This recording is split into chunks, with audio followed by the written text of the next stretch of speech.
Shalom saudaraku, selamat pagi, semoga kita semua dalam keadaan sehat dan penuh sukacita dalam Tuhan. Marilah kita menggunakan waktu sejenak untuk berdoa, membaca dan merenungkan firman Tuhan sebagai sumber kekuatan, inspirasi dan motivasi bagi kita hari ini, Senin 20 September 2021. Sebelumnya mari kita berdoa. Bapa di sorga, kami bersyukur atas hari yang indah ini, hari yang penuh harapan. Kami akan merenungkan firman-Mu. Kiranya Roh Kudus menerangi hati dan pikiran kami, agar kami sungguh memahami firman-Mu. Dalam nama Tuhan Yesus Kristus kami berdoa. Amin. Firman Tuhan yang menyapa kita di pagi ini, Ibrani 13 ayat 5. Janganlah kamu menjadi hamba uang, dan cukupkanlah dirimu dengan apa yang ada padamu. Karena Allah telah berfirman, Aku sekali-kali tidak akan membiarkan engkau, dan aku sekali-kali tidak akan meninggalkan engkau. Demikian firman Tuhan. Saudaraku, mungkin kita masih mengingat lagu sekolah minggu ini. Apa yang dicari orang uang, apa yang dicari orang uang, apa yang dicari orang siang, malam, pagi, petang, uang, uang, uang, bukan Tuhan Yesus. Lagu ini mengingatkan kita bahwa ada banyak orang yang lebih mementingkan mencari uang dibanding mencari Tuhan.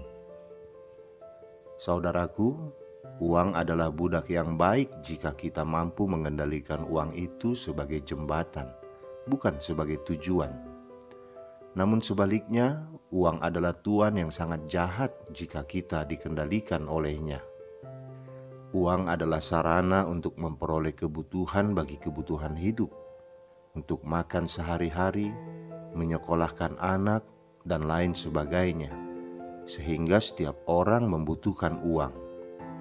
Karena itu, mengumpulkan uang, mencari uang, bahkan menjadi kaya bukanlah merupakan kesalahan.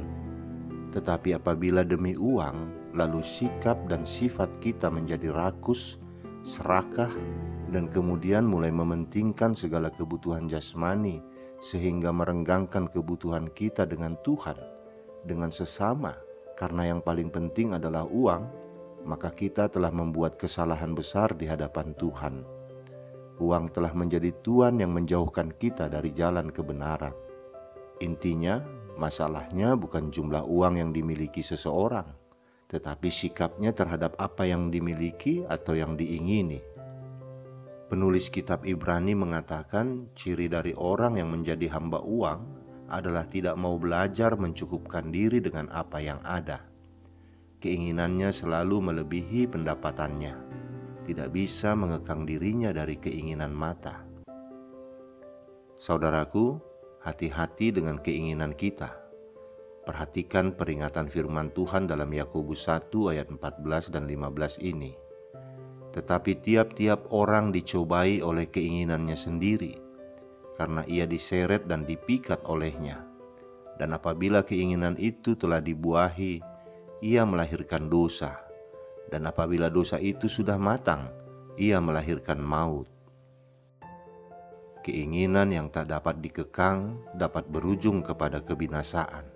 Keinginan yang tak terkendali dapat membuat orang menjadi pencuri, perampas, penipu, dan sebagainya. Kekang dan kendalikanlah keinginan mata kita dengan belajar mencukupkan diri sesuai penghasilan kita. Akan lebih baik bila dari penghasilan kita dapat menyisihkan sebagian untuk ditabung, baru sisanya kita pakai untuk bermacam kebutuhan kita. Jika kita adalah orang yang terjerat oleh berbagai keinginan yang menghabiskan penghasilan kita, bahkan berani berhutang demi mendapatkan keinginan yang sebenarnya tidak terlalu berguna, maka perhatikanlah seruan firman Tuhan ini. Janganlah kamu menjadi hamba uang, dan cukupkanlah dirimu dengan apa yang ada padamu. Janganlah uang menggantikan posisi Tuhan dalam hidup kita, karena kita adalah hamba Tuhan dan bukan hamba uang. Uang adalah media bagi kita untuk memperoleh berkat-berkat duniawi bagi kehidupan kita.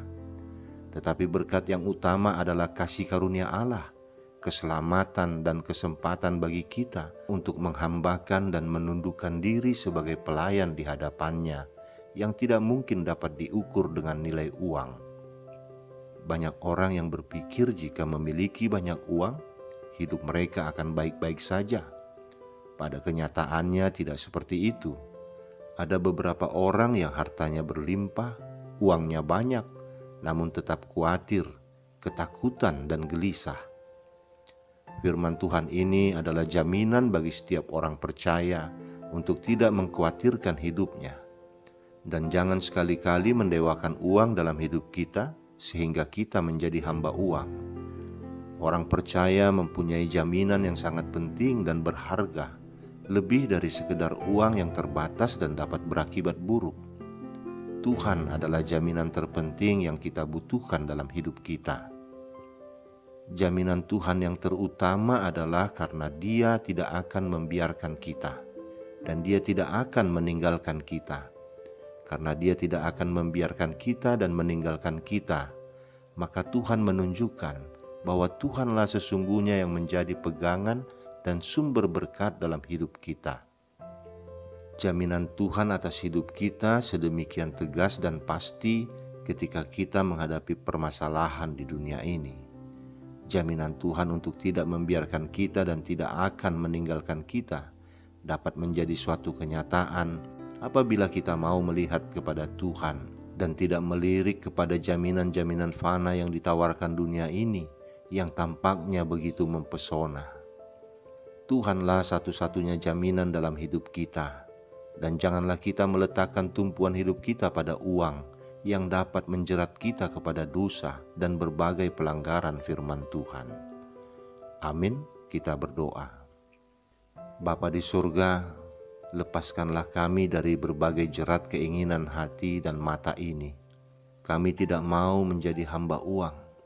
Karena itu ajari kami untuk mampu mencukupkan diri dengan apa yang ada pada kami, agar keinginan-keinginan kami itu tidak menjauhkan kami dari persekutuan kami denganmu dan persekutuan kami dengan sesama kami.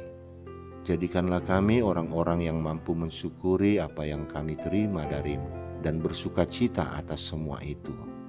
Terima kasih Bapa, dalam nama anakmu Tuhan Yesus Kristus kami berdoa. Amin.